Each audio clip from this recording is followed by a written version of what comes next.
So you get done with sniper school, you spend some more time, and then September 11th happens. Game on. And the opportunity comes up for you to go on deployment. Now, you'd already been through sniper school, you were a sniper, but there's no opportunity for a sniper to deploy. What they need is a driver. Right. Which... Yeah. A driver slash security. Yeah, which is, I mean, it's definitely a dangerous job. It's definitely a monotonous job. Yeah. It's not a glorious job by any stretch. No. But, and also what's rough about being a driver is you have a lot less control over your own fate. I mean, you're basically in a defensive situation. When you're driving in a convoy, you're in a defensive situation. That's all there is to it. So here you are. You're a target. Yeah, you're a target. You've been trained to be the hunter, and now you get an offer to go on deployment to be the hunted, basically, as a driver. Yeah. And of course, because you're a warrior, you say, "Oh, you need a driver. You don't need a sniper." But I'm going to go to Afghanistan. All right, bring it on. Yeah, that was it. It was stay home or be a driver. Pretty easy choice for Jody. Pretty simple. So now you were. What were these little Jeeps you were driving? Eltis. So it's. What do you guys got that's comparable? Nothing.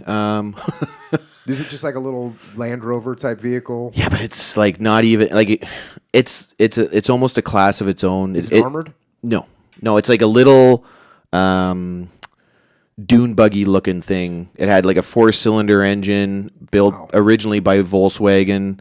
They were roughly the same like look as an original Willys Jeep. Okay, but that's where the similarities ended. And you get to Afghanistan, and you're driving. Where are you? Where were you? In Kabul. Afghanistan? That was Kabul. And so you're driving people around the city. Yeah.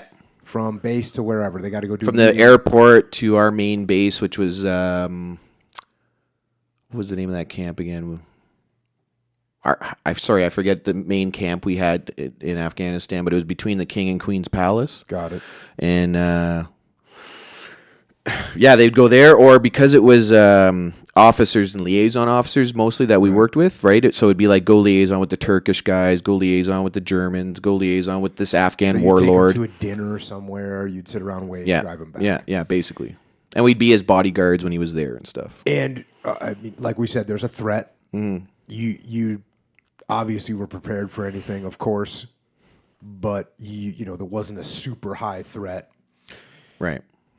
However, there's always a threat. And I'm going to the book here. The Iltis Jeeps were not designed to withstand an attack. This fact became starkly apparent when three RCR guys were driving to Iltis and hit a landmine. Two of them, Sergeant Robert Short and Corporal Rob Bierenfenger, died immediately. And the driver, T.J. Sterling, a friend of mine, survived, though he was injured. After the incident, T.J. was brought to the hospital at Camp Warehouse, and me and another one of the guys from the regiment went to see him.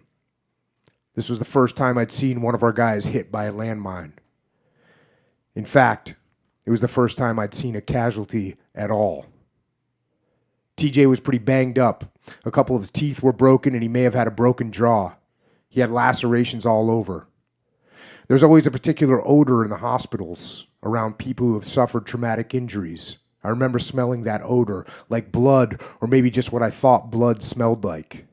TJ was on a stretcher with big wheels.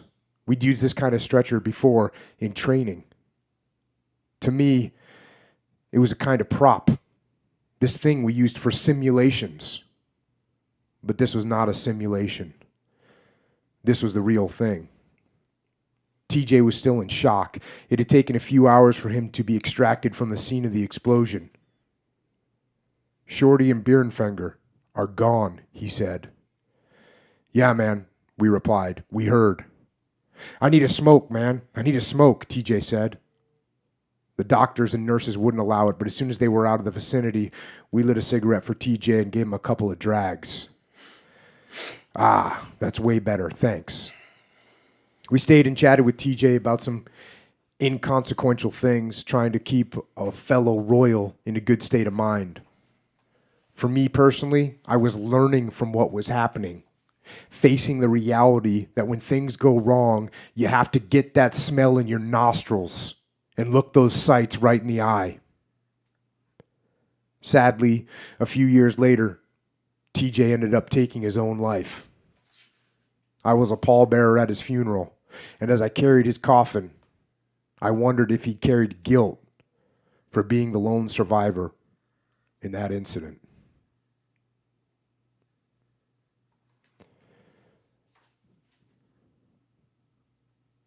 So really, to me, that's like your welcome to war. Yeah. And when you talked about getting that smell in your nostrils and looking those sights right in the eyes, that's, I think, an important thing for people to remember.